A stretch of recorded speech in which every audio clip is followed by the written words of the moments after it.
Hello everyone, this is Siddiqui with you, a leadership consultant and educator with over 15 years of experience working with educators, business leaders, and aspiring change makers.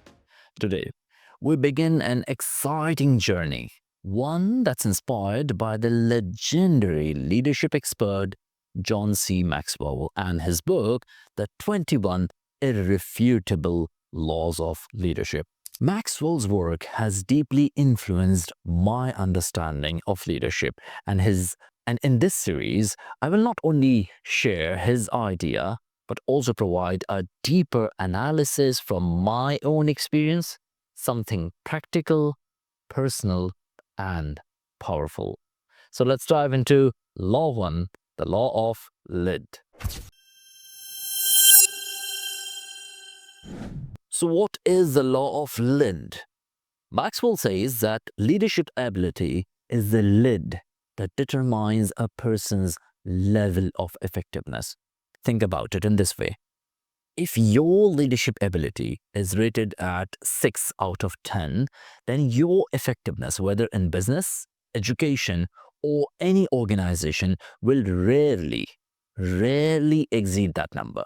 If you want to increase your impact, you must raise the lid by improving your leadership skills. Let me give you an analogy here.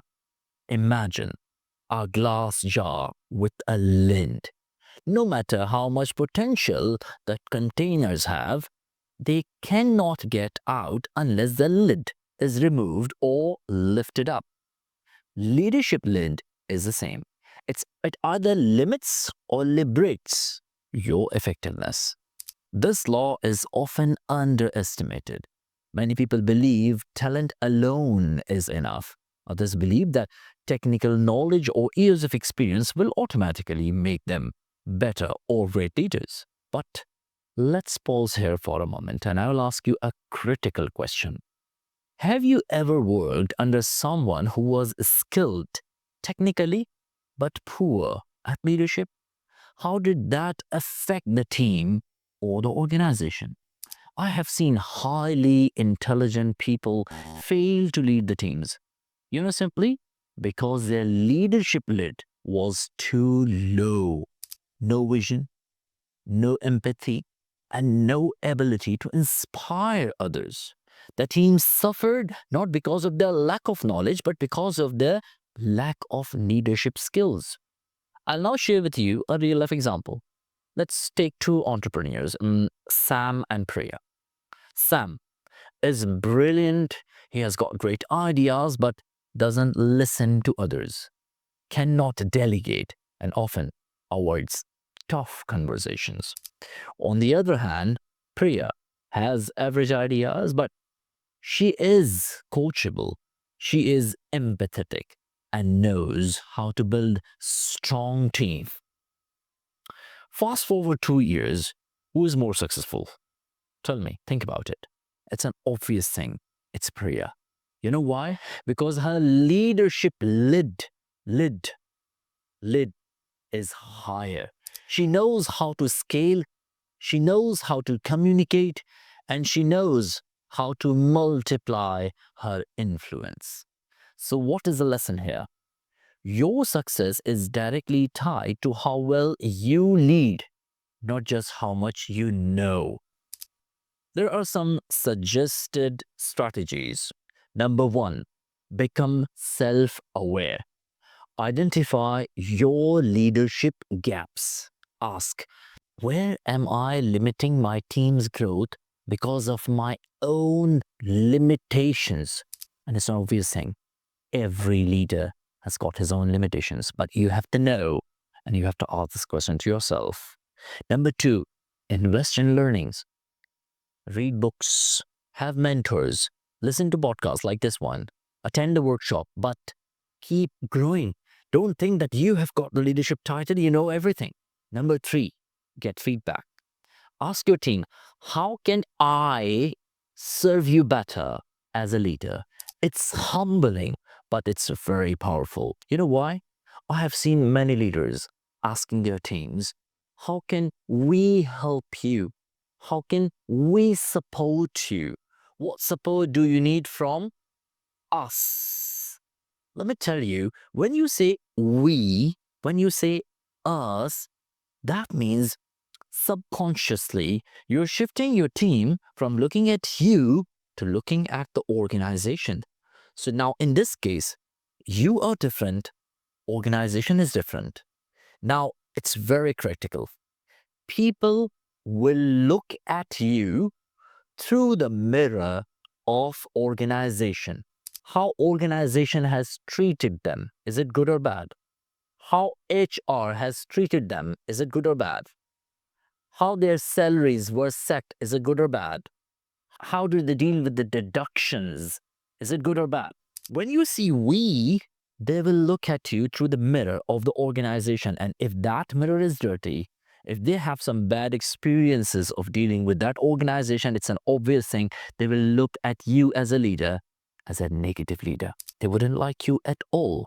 But when you shift this we to I, how can I help you? How can I serve you?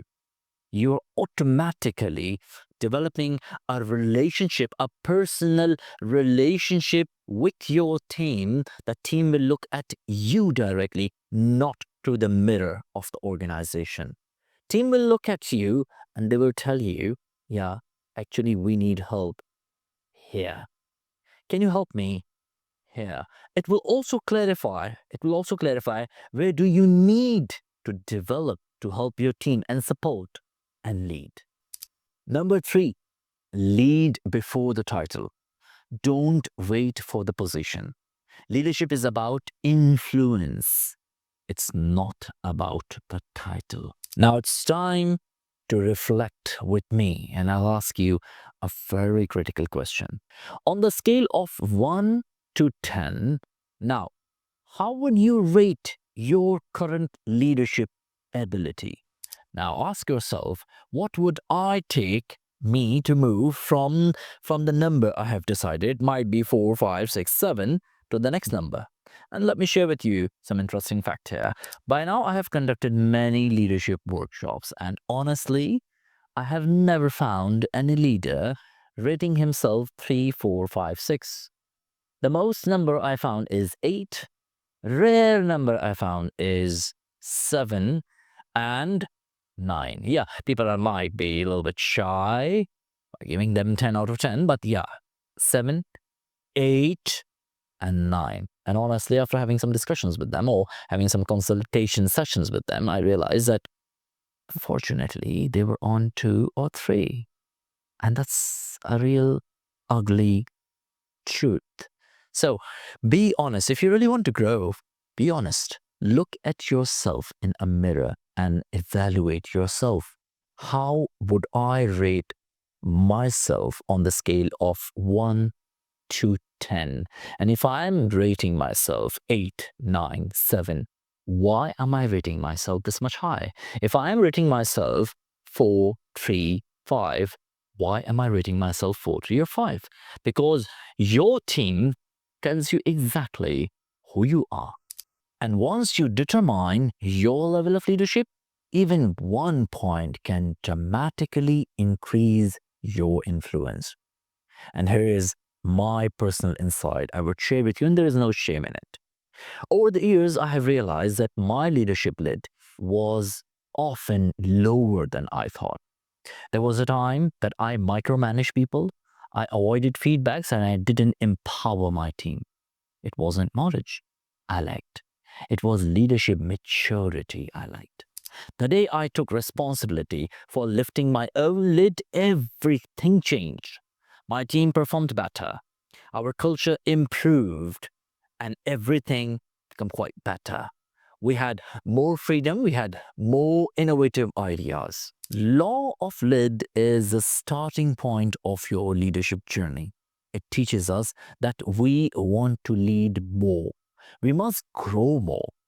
So, as we wrap up now today's episode, I'll give you some actionable steps. Please have a copybook in your hand and write down 3 ways you can raise your leadership lid this month.